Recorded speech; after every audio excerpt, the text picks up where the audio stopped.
notamment le directeur des partis politiques et des affaires électorales, ainsi qu'un cadre de la direction des affaires intérieures et des cultes. Monsieur Richard Boni Oro a été arrêté dans la soirée du 15 mai 2025.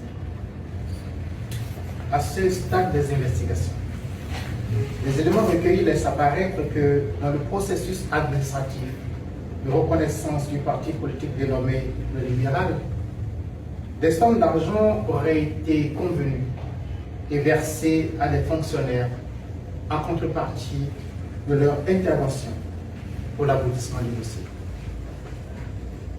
Selon les déclarations du directeur des partis politiques et des affaires électorales, une somme de 12 millions de francs CFA aurait été proposée pour l'obtention du récépissé de reconnaissance officielle du parti du sieur Oro Richard Boni. Il affirme toutefois n'avoir effectivement perçu que 5 millions de francs CFA.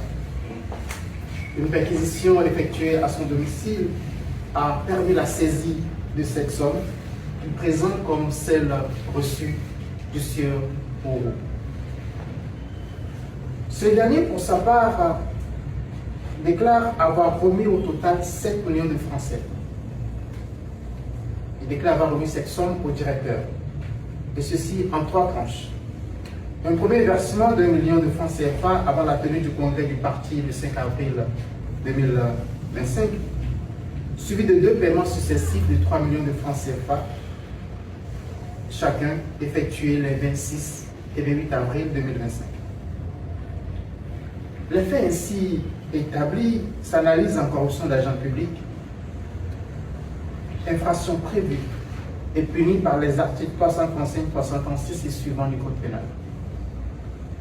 Le législateur béninois, particulièrement sévère sur cette infraction, punit aussi bien celui qui fait les dons que celui qui les agrée au fin d'accomplir un acte entrant dans le cadre de ses fonctions, mais non sujet à rémunération.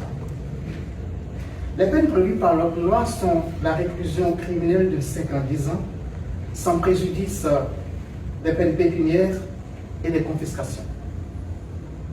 C'est le lieu de rappeler à tous que les demandes répétées de l'argent public ne constituent pas un fait justificatif de l'infraction de corruption à l'égard de celui qui fait les dons. Céder aux sollicitations d'un agent public et lui faire des dons pour un coupable de corruption, au même titre que lui. Les enquêtes se poursuivent pour situer toutes les responsabilités